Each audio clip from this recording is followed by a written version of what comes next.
Meu nome é Jorge Lucas, sou engenheiro eletricista, há alguns anos já, atuo na empresa Vipson Engenharia, ok? Eu tenho aqui alguns slides, esse slide voltado mais para quem de fato é daqui do estado, é um tema interessante, importante, acredito que vai significar e agregar algo para vocês. Nosso tempo está correndo aqui, então vamos avançar. A resolução está um pouco nos prejudicando, mas não tem nenhum problema. Resumidamente sobre a VIP Solar, nós atuamos em alguns estados, certo? No mercado de pequeno, médio e grande porte de energia. Nós temos já um total equivalente de 20 megawatt pico, ok? De potência instalada no estado até então. Nós estamos localizados no estado do Pará, Tocantins, Bahia e no Ceará. Nós temos também uma grande referência, né, expertise, podemos dizer assim, no mercado cativo de energia, no mercado livre também de energia. Aqui são alguns dos nossos projetos como referência. Então, nós conseguimos estar avançando aí e apresentando soluções significativas para os nossos clientes. Tudo bem? Mas não é sobre a VIP que eu estou aqui para falar.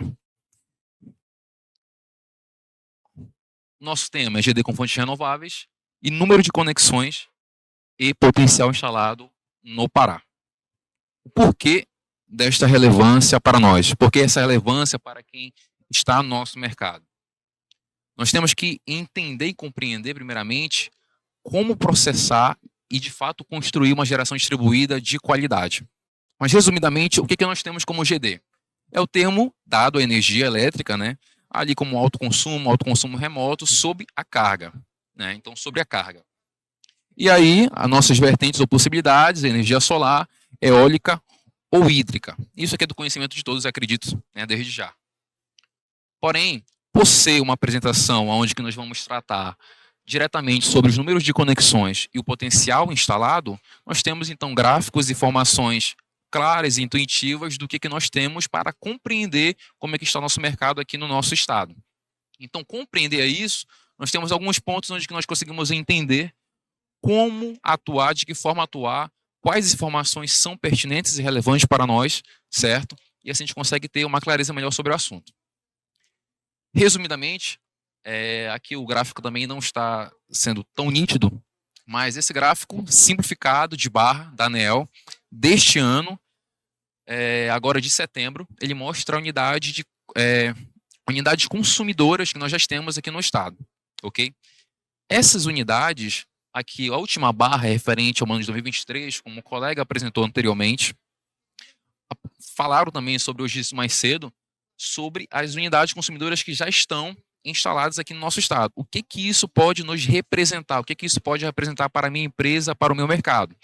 Que mesmo tendo um ano atípico em 2022, com a transição e a iminência de uma lei que iria entrar em vigor, que foi a Lei 14.300, nós conseguimos potencializar e elevar e alcançar um número de mais de 20 mil unidades.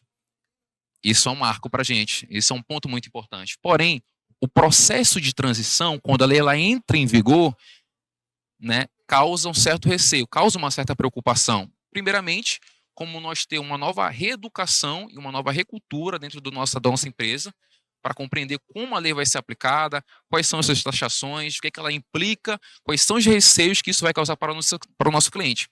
Mas ainda assim a gente consegue observar que estamos em setembro de 2023, estamos alcançando também um número significativo de unidades consumidoras. Nós temos a questão do receio pela lei, mas ainda assim nós estamos conseguindo aplicá-la a mesma de uma melhor maneira e ainda assim elevar esse número de unidades consumidoras. Prosseguindo, deu uma travada aqui.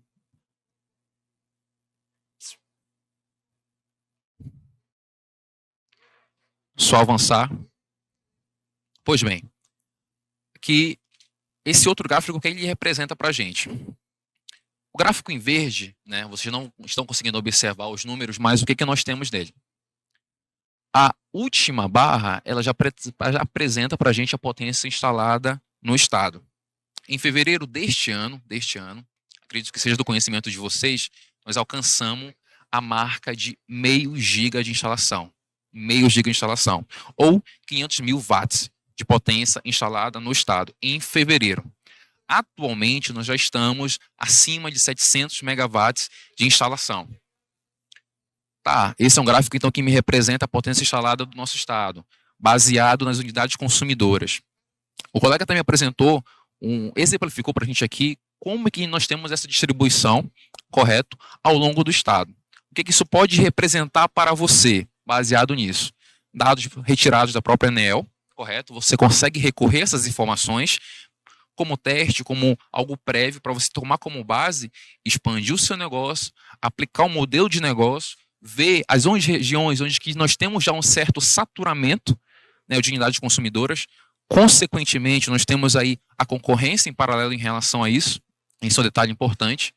Ou seja, você consegue observar que, seguindo por Belém, Castanhal, ali um pouco mais abaixo do Eliseu, antes Paragominas, um pouco mais da região sul-sudeste do estado, nós já temos uma carga instalada significativa. Ou seja, essas empresas aqui, a maioria, em sua grande maioria, são já do estado. Indo mais para o oeste do estado, nós conseguimos ver que a distribuição ela já consegue ter uma certa escassez. Nós temos, consequentemente, um mercado. Porém, resta saber se o questionamento desse mercado ao oeste se torna qualificado para uma expansão. O processo de transição que nós temos em relação ao mercado cativo e livre é justamente em relação a entender como mapear esses clientes e quais são esses tipos de clientes em relação a essas grandezas que são instaladas. Clientes por relação ao consumo. Pois bem, nós temos aqui um ranking de 2023, de fevereiro, baseado quando nós alcançávamos até então a 13ª posição no estado, atingindo meio giga ou 500 megawatts de potência de instalação. Porém, agora em setembro nós mantemos o mesmo perfil, o mesmo posicionamento, porém com uma carga instalada de 700 megawatts de potência. Nós conseguimos compreender que falta pouco para nós agora, né, de fato, alcançar 1 giga provavelmente aí para o primeiro trimestre do próximo ano, mas nós conseguimos ver a relevância desse gráfico em relação ao posicionamento que nós temos e da nossa contribuição para estes números, né? Em relação à variância do ano passado para este ano, né, mantém também o perfil ali de aproximadamente 3% em relação ao nível da potência instalada. As fontes nós pode observar também que é da própria ANEEL e da AB Solar. Agora que esse ranking é o mais interessante para a gente. Para nós que nós atuamos aqui no estado, temos aqueles questionamentos, se eu tenho minha matriz em Belém, qual vai ser o comportamento da minha empresa numa outra cidade, se vale a pena, o porquê que vale a pena, quais são os parâmetros que nós conseguimos ter até chegar a essas informações. Em primeiro lugar, nós temos a cidade de Belém, a capital, com 105,5 kW de potência. Então, já é uma carga instalada, conforme a gente observou lá no mapa das instalações, né, significativa. Em segundo lugar, ali localizada na região sudeste do estado, cidade de Marabá, com 56,2 kW aí de potência de carga instalada. Sucessivamente, nessa ordem, nós temos Santarém, Paraupebas, Ananindeua, Redenção, Castanhal, Paragominas, Canaã do Carajás. Então, essas são as cidades que nós temos aqui no estado como as referências em relação à instalação. Mas o que isso reflete para mim? O que isso reflete para mim do meu modelo de negócio, do meu submercado do meu estado? Qual é a diferença do meu supermercado de Belém para o supermercado de Redenção? O que eu tenho lá como classe de consumo? Se são mais residências, se são mais indústrias? Se os departamentos da minha empresa têm autonomia, flexibilidade e também expertise de estar inserido nessas cidades. Então, isso leva a reflexões que vocês podem pautuar e pontuar também na própria empresa de vocês e levar à discussão, né? Se nós temos aí nosso objetivo de levar solução, levar qualidade, então parte daqui a premissa. Eu não preciso ir longe, não preciso talvez alcançar outro estado, se eu posso fazer a diferença no nosso, melhor dizendo. Ranking por classe de consumo. É um gráfico que já foi apresentado também por outros colegas, mas vamos salientar aqui outros pontos.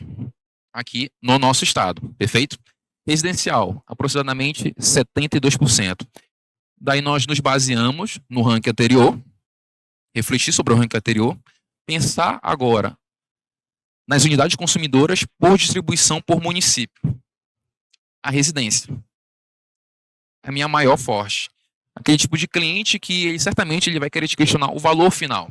Você é uma empresa de qualidade, é uma empresa de referência, você tem expertise no mercado, você tem preocupações com normas, você tem preocupações com o departamento financeiro, jurídico, processo de garantias, mas esse é um mercado que ele já tende a estar saturado em algumas cidades. Em algumas cidades. É importante frisar isso, o fato de ser em algumas cidades. Logo depois nós temos uma área comercial, com 21,5. Quando nós pensamos na extensão territorial do nosso estado, pensamos na população, habitante por cidades, podemos fazer uma razão de habitantes por unidades consumidoras. A gente observa que o comercial é muito grande, porém, ele tem muito a crescer a geração distribuída. Como é que eu faço isso? Você novamente vai levar esse questionamento ali, aquele comércio que tem na rua da sua empresa, na esquina, no seu bairro, que tem a necessidade, que só está esperando, né, você chegar lá e apresentar a solução. Apresentar a solução não é você entregar um projeto, é você atender aquela necessidade. Então, os comércios eles têm um certo receio em cidades que eu já pude passar aqui no estado, mas quando você apresenta a solução que de fato vai atender ele vai ter um respaldo e um retorno com o projeto instalado, ativado, você consegue sim ganhar esse cliente, você consegue sim ter um marketing mais efetivo e são clientes que eles levam o seu nome muito mais adiante. Quando a gente fala sobre ter dor de cabeça com o cliente, as empresas grandes aqui certamente têm aquele cliente que causa uma dor de cabeça, é muito preferível a gente ter uma dor de cabeça com o cliente comercial do que com o cliente residencial. Porque o esforço basicamente que vai ser o mesmo. Os parâmetros vão mudar em um ponto ou outro.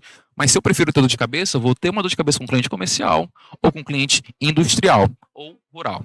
O cliente rural, por sua vez, ali assume uma parcela de 4,2%. Se vocês forem mapear e observar no nosso estado aonde que estão ali, né, os grandes plantios de soja, o agronegócio, se vocês forem observar, vocês vão perceber que não está na capital. Está um pouco mais abaixo, ali na região sul e sudeste, um pouco mais ao oeste. E a solução para esse tipo de cliente é uma solução que exige um pouco mais do departamento de engenharia de vocês. Porque não é somente o fato da gente apresentar como solução energia solar. Você tem ali outros estudos, né, pelo menos na VIP nós tratamos que a energia solar lá vai ser o produto final. Você tem uma consultoria econômica, uma consultoria jurídica, administrativa, para entender o modelo de negócio daquele cliente, para que assim eu consiga adequar a minha solução à realidade dele. Então, dentro desse modelo de negócio, você consegue também fazer aqui um estudo daquele cliente. Tudo bem? E aqui, na faixa laranja ou alaranjada, são as indústrias. O nosso estado, ele tem diversas indústrias. Diversas indústrias. A dificuldade, de fato, está no acesso a elas. Qual é a porta de entrada? Com quem eu falo? A minha prospecção tem que ser passiva? Ela tem que ser uma prospecção ativa? Quais são os meios que eu consigo ter acesso à indústria? São vários. São vários. Aí demandaríamos de um tempo maior aqui para a gente poder conversar sobre esse assunto, mas são vários. Porém, a dificuldade está se você já possui o conhecimento do mercado cativo, pois é a base, é aquilo que você precisa compreender. Não é receita de bolo, porque receita de bolo é um padrão, mas a verdade é que você precisa compreender isso primeiramente, solidificar no seu conhecimento dentro da sua empresa e entender que esses tipos de clientes já estão inseridos no mercado livre ou certamente visam a migração para o mercado livre. Tudo bem? E já visam essa migração. Tendo dito isto, você precisa compreender o que você vai fazer para tratar do mesmo. Quais formas, quais são os parâmetros, quais são os tipos de conhecimento que você vai conseguir apresentar para ele, que a energia solar de fato vai ser a referência. Pois bem, quase finalizando, aqui nós temos alguns clientes que também entenderam a importância e a relevância do porquê está inserido na geração distribuída. Pedimos aí a permissão dos mesmos para que pudessem fazer aqui a vocês essa referência e esse exemplo. O açougue frigorífico Goiás, que já está no estado, em algumas cidades também nos contataram, pediram essa solução, né, como a gente consegue viabilizar uma melhoria e uma economia para eles. A rede Burger King também, é um dos nossos principais clientes e referência para a gente. Nós temos também a própria usina do Banco do Brasil, uma das usinas que nós temos em relação com eles, que aí cada um tem um impacto econômico positivo no que eles estão ali garantindo em relação a consumo de energia elétrica. Eu espero que vocês conseguissem, no mínimo, né, pudessem absorver algo do que eu disse. Eu me coloco à disposição, vou estar aqui hoje, aí no decorrer da tarde, amanhã também, para a gente conversar sobre o mercado cativo, mercado livre, sobre engenharia, sobre departamentos em geral, que a gente pode estar trocando uma ideia, trocando conhecimento, tudo bem? No mais é isso, eu agradeço aí o tempo de vocês. Esse aqui são as minhas redes sociais, meu e-mail de trabalho, meu contato, meu Instagram também, QR Code. Obrigado pelo tempo de vocês, pela atenção. Fiquem com Deus.